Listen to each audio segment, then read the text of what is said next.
Alright guys, HyDra here, and I hope you're all doing well and enjoying your day so far. LA Thieves have done enough to secure a winner's bracket spot for the major upcoming in Dallas, but plenty of storylines on the day. They nearly got taken down by the Boston Reach, especially after some Haramball happening in this overload. A key talking point, what has happened to that game mode in recent weeks, but also Toronto getting absolutely crushed, looking almost certain they will start in the loser's bracket, as we'll discuss in the coming minutes here, especially after a disastrous result today, and lots of drama about ping, about the servers in the CDL. Here we go again. Very much into your thoughts in the comments, hit the like button if you enjoy, subscribe if you're new as always. We are however going to begin with another big drama today, and that was arriving down in challenges basically. So this is FAZE running the show down there, and well, this tournament's happening, this team wins 3-0, they go to report the game, and they turn out that it finds that the other team has already been advanced. Now, you guys may have played game battles back in the day, you may remember that if you reported the series and the other team didn't report the result in a certain amount of time,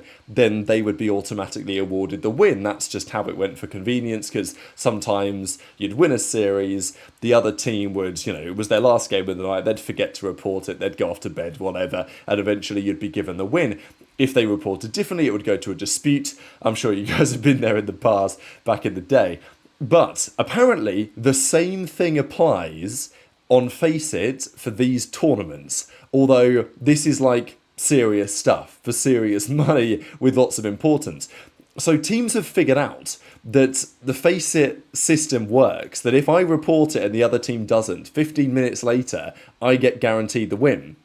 So it looks like some teams have decided, as soon as the series starts, effectively, report their win, hope the other team doesn't notice, and then, even though that team in question got 3-0'd, by the time they spoke to the admin to say, hang on a second, that team has been advanced, you would expect the response is, yeah, our bad guys, obviously you guys have won, let's just reverse that result, and probably find out a better system. But no, that wasn't the answer. So the admin got told that actually no, they had won, so can you please actually correct this and make sure we can play our next game?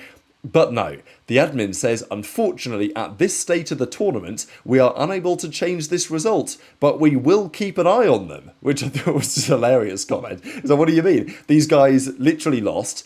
They've been advanced to the next round because they cheesed the system, and you're going to keep an eye on them so they don't do it again or something? Like, what do you mean? They're eliminated from the tournament. They just lost. So this was actually blowing up today. There was lots of talk about this inside the Call of Duty scene and outside because it was just so outrageous. And I don't know, as I'm recording this video, it doesn't appear that this situation has changed. I was expecting, hit the refresh, see what the latest updates were, and, they'd have reversed it, but it doesn't seem like they have. So Zinni quote tweeted in and says, absolutely unacceptable, it's an absolute disgrace, what are we doing here? And he's not wrong, right? I mean, he's not wrong. It is outrageous, especially because Challenges is so entertaining this year. There's so much happening, there's so many interesting storylines. This is what the players have to deal with. So, yeah, it's a complete mess. Let's talk about the matches. There are lots of questions on what these teams have done with vetoes lately, and I will say I'm on board with Merc's tweet here, because I don't know why they keep playing Kremp on Kremp losses. Now, look, Kremp isn't going to drop 50 every map here, but this is, the reason why we call it Kremp losses is because Kremp's great at it, but also G2 really like it. It's like their most comfortable map. If they could play Colossus every single hardpoint of all time, they would probably, and they're really good at it. But yet Toronto challenge it into them. And what was confusing about this for me is that this was must-win series for Toronto, really. They were 3-3, Rocca were 2-4, G2 Minnesota 2-4. If it was a win for Rocca and a loss for Toronto, which it was, then they're both 3-4. It's all to play for in terms of getting the seeding right, and obviously at that point G2 would have the head-to-heads after this matchup, and that's exactly what happened, right? So I think lots of questions on Toronto.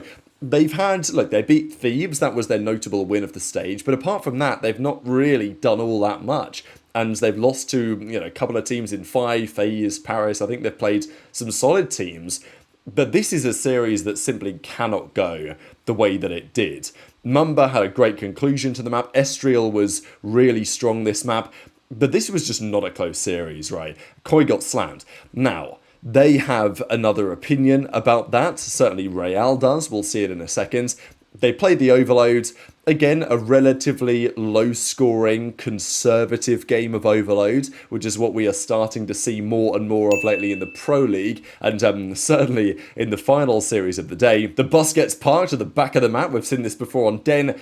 We're likely going to see it again, and that's what G2 do to get themselves over the line. We'll discuss more on that when we talk about the Boston series in the coming minutes. But yeah, this was the insight tweet. Nothing to say GG, see you at the major, sorry to all the fans, because it looks like they're going to start in losers. If Heretics get absolutely slammed tomorrow, then maybe there's a chance that Toronto still make it. But it looks pretty unlikely. It looks very much like they're going to be starting in the losers bracket for the major, which would be really shocking, actually, given the expectations for that team. ReeaL says, I love playing, obviously he's been sarcastic, and feeling like I'm playing on EU servers.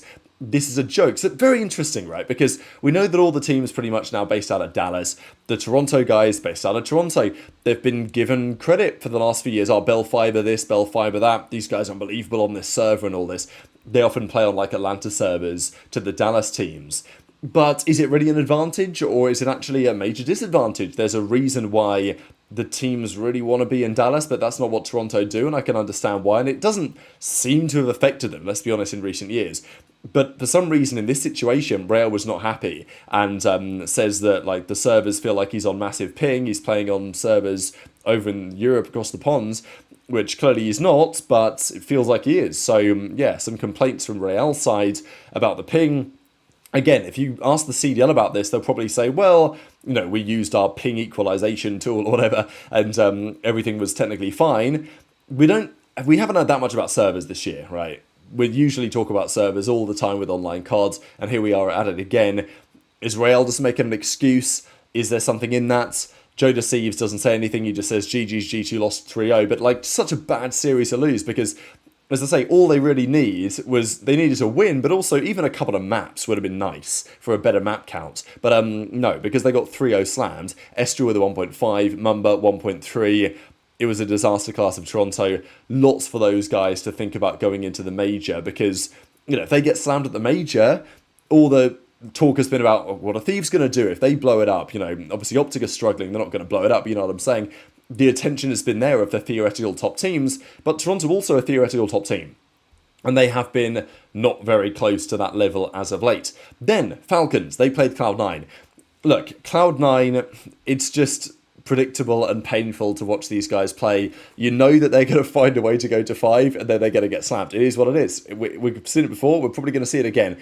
Cloud9 are also just so all over the place with their, like, they can never put a full consistent map together with all of their players. I think Xnid deserves a lot of credit. Like, Xnid has genuinely turned into a very competent player. I think it's the passion, it's the flexibility, it's the ability to listen and to really take feedback on like a sponge. I think Kismet even maybe described him as that before. I think it's helped Xnid's play, right? Because, look, Xnid might not be the most raw, talented player we've ever seen. Last year was not great, but he has improved in the space. I would argue, I think FALCONS have improved a lot already this season, and I think Xnid individually is on pace, if he keeps this up, to be maybe most improved player of the year. Don't know if you guys feel that's fair or not, but certainly on a similar trajectory, and I think given his mentality, the passion that he has, it's not a massive surprise. Now, they do lose the game 2 after winning the game 1. Then we had an interesting game 3 overload. No parking the bus on this one, but FALCONS get the job done. They move up 4-2. Then it was a Cloud9 takeover on the map 4. So, look, FALCONS are pretty good. They've got better for sure.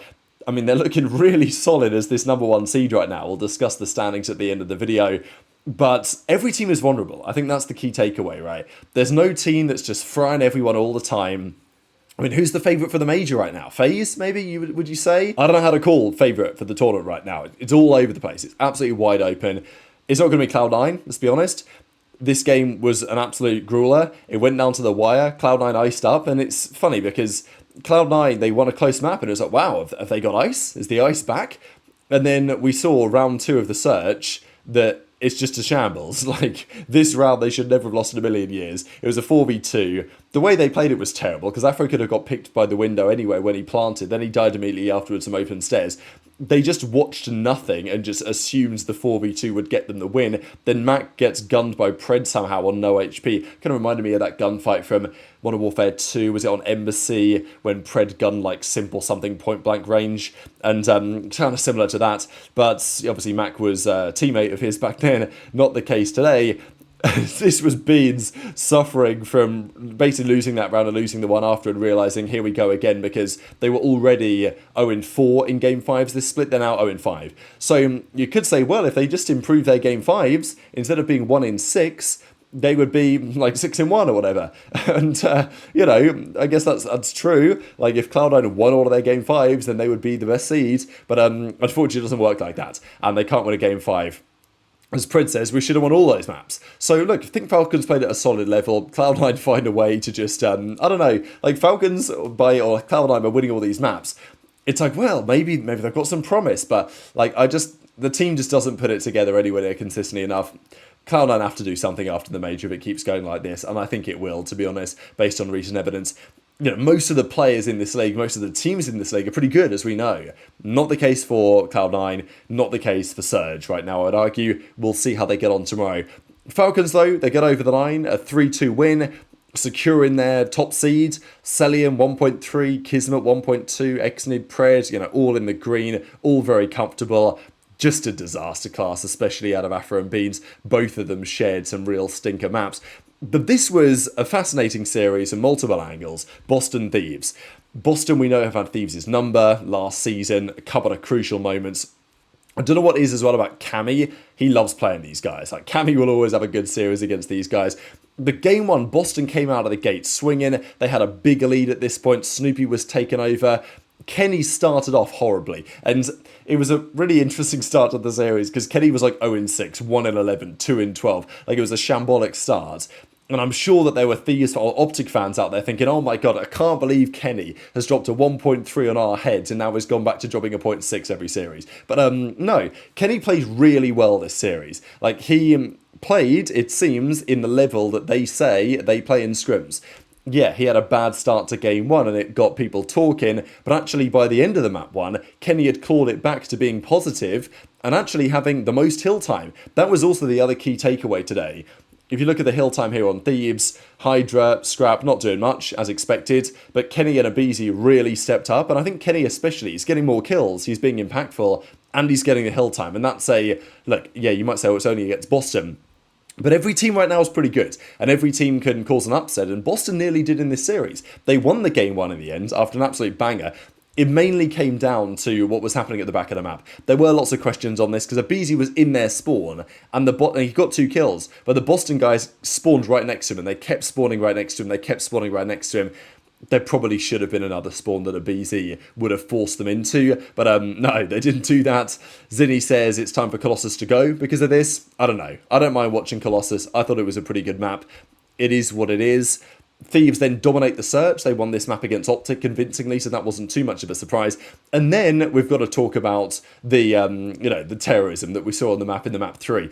So this is a key question right now. Is this fair to park the bus? Boston did well. They started off the map, they went up 2-0, they went up 2-1 or whatever it was, and they had a comfortable lead. It was a 3-1 lead. They decided, okay, let's bring the ball back to the spawn and we will camp out, have the setup. It's a very effective strategy when you're in the lead. It reduces the level of risk. However, we did see in this map that it's not infallible. Thieves successfully broke the setup and scored a free cap. We actually did see that finally. So they were up 3-1. Thieves broke the setup, they picked up the ball off the guy with the pistol, they scored an easy dunk, and then they eventually lost another point, and then Boston decided to park the bus again. It is definitely a positive EV strategy, right? And that's, I think, what it appears. That while it's not unbreakable, precisely, it seems, the best way to play it. Based on what we have seen so far, because there was even a time where all the Boston guys were dead and there was one guy left on Thieves, but he couldn't get to the ball in time before all the Boston boys had spawned up right on it, and then they just picked it up again and rinse and repeat. So that, I think, is the problem. The way to fix it is probably to stop the timer going down when they're holding the ball, because that means that you can't just sit there forever, I suppose. And I don't know, maybe you do, but maybe there has to be a better solution to that. But yeah, that could be one potential option that's worth considering. But this is what the teams tend to do. Now, look, I know that a lot of people don't like watching it. They're saying, okay, control's better, overload's wash, terrible game mode. I don't know. I don't actually hate it. If I see it probably every single map, every single series, then yes. I don't know. Maybe my opinion's slightly getting changed on it, but I think it's kind of intriguing to watch to an extent. And it is somewhat strategic. It can be broken. We saw Thieves do it. But if we do get to the point where every team that's going at one starts doing this, then yeah, I'll be open to some sort of change there. And as Pred says, you know, what have we done, right? What have the Falcons done? Because he kind of started this. It was a Pred idea. Haramball and yeah, the park and the bus. So that's what we're seeing a lot of lately. It worked for Boston there. I'm sure we're going to be seeing it at the major as well. Teams will have to come up with ideas on how they intend to break some of these setups, because they will be getting utilised at the major. There's not much doubt about that. But the Game 5, because Thieves then won the Game 4 comfortably as well, was not even close.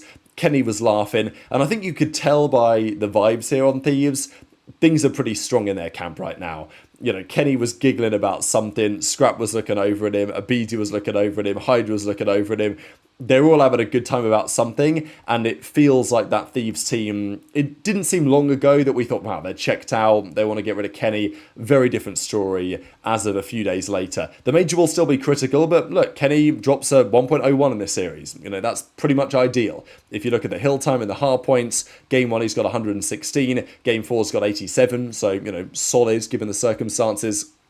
Kenny had a fine series. aBeZy was really the star of the show. Game 4, he completely took over, won them that map.